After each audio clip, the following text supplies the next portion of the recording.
தமிழகத்தில் 8 மணிக்கு இரவு 8 மணிக்கு வெளியான பல்வேறு விதமான தலைப்பு செய்திகளை பார்க்க போகிறோம் நண்பர்களே. தலைப்பு செய்திகளை பார்ப்பதற்கு முன்பு நம்முடைய சமூக கூட்டம் அப்படின்ற சேனலுக்கு நீங்கள் கட்டாயமாக புதிய பார்வையாளர்களாக இருப்பதற்கு வாய்ப்புகள் இருந்தீங்கன்னா மறக்காமல் நம்முடைய சேனலை சப்ஸ்கிரைப் பண்ணிக்கோங்க. வாங்க இப்போ வீடியோக்குள்ளே போகலாம். குறிப்பாக பார்த்திங்கன்னா நம்முடைய தமிழ்நாட்டை பொறுத்த வரைக்கும் பார்த்திங்கன்னா ரொம்ப மிக முக்கியமான அறிவிப்புகள் அப்படின்றது வெளியாகி கொண்டிருக்கிறது. இந்த ஒரு சூழ்நிலையில் தான் தற்போது ஒரு முதல் தலைப்பு செய்தியாக பார்த்திங்கன்னா நம்முடைய தமிழகத்தில் கோடை வெப்பம் அப்படின்றது பார்த்திங்கன்னா எப்படி சொல்கிறது, ரொம்ப கொடூரமாக பார்த்திங்கன்னா சுட்டெரித்து கொண்டிருக்கிறது. இந்த ஒரு சூழ்நிலையிலே தமிழ்நாட்டில் பார்த்திங்கன்னா அடுத்த 10 நாட்களுக்கு குறைந்தது அனல் காற்று வீசக்கூடும். அனல் காற்று கூட இல்லை, வெப்ப அலை வீசக்கூடும் அப்படின்னு சொல்லியிருக்கிறாங்க.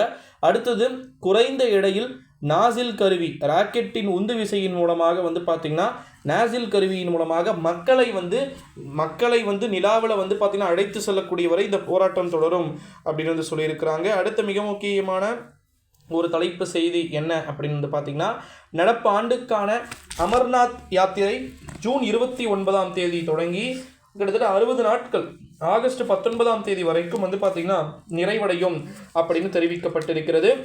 அடுத்த மிக முக்கியமான ஒரு தலைப்பு செய்தி, தமிழ்நாடு மற்றும் புதுச்சேரியில் உள்ள ஒட்டுமொத்தமான A to Z இருக்கக்கூடிய 40 தொகுதிகளுக்குமே மக்களவை தேர்தல் முடிந்த ஒரு சூழ்நிலையிலே நண்பர்களே, இவிஎம் மிஷின்ஸ் அப்படின்னு சொல்லக்கூடிய ஒட்டுமொத்தமாக எல்லாமே பாதுகாக்கப்பட்டு வைத்து கொண்டிருக்கிறார்கள் அப்படின்னு சொல்லலாம்.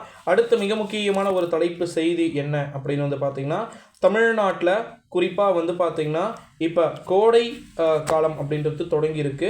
ஆனால் நம்முடைய கிட்டத்தட்ட பாகிஸ்தானுக்கு பக்கத்தில் இருக்கக்கூடிய துபாயில் வரலாறு காணாத வெள்ளப்பெருக்கு ஏற்பட்டிருக்கிறது துபாய் மாகாணத்தில்.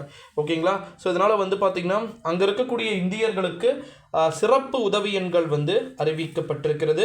அடுத்த மிக முக்கியமான ஒரு தலைப்பு செய்தி என்ன அப்படின்னு பார்த்திங்கன்னா ரொம்ப மிக முக்கியமான ஒரு தலைப்பு செய்தி வந்திருக்கு அப்படின்னே சொல்லலாம். குறிப்பாக பார்த்திங்கன்னா தங்கத்தின் விலை ஒரு சவரனுக்கு கிட்டத்தட்ட பார்த்திங்கன்னா 55,120 ரூபாய்க்கு விற்பனை செய்யப்படுகிறது. ஸோ அது மட்டும் இல்லாமல் இன்னொரு மிக முக்கியமான ஒரு அறிவிப்பு என்ன அப்படின்னு பார்த்திங்கன்னா தமிழகத்தில் ஒட்டுமொத்தமாக நேற்று 70% பார்த்திங்கன்னா வாக்குகள் அப்படின்றது பதிவாகி இருக்கக்கூடிய ஒரு சூழ்நிலையிலே நண்பர்களே மிக முக்கியமான ஒரு தகவல் ஒன்றும் வெளியாகி இருக்கிறது. குறிப்பாக பார்த்திங்கன்னா பரந்தூர் விமான நிலையம் அமைக்க எதிர்ப்பு தெரிவித்து தேர்தல் அதிகாரிகள் பார்த்திங்கன்னா புறக்கணித்திருப்பதாக தகவல்கள் அப்படின்றது வெளியாகியிருக்கு.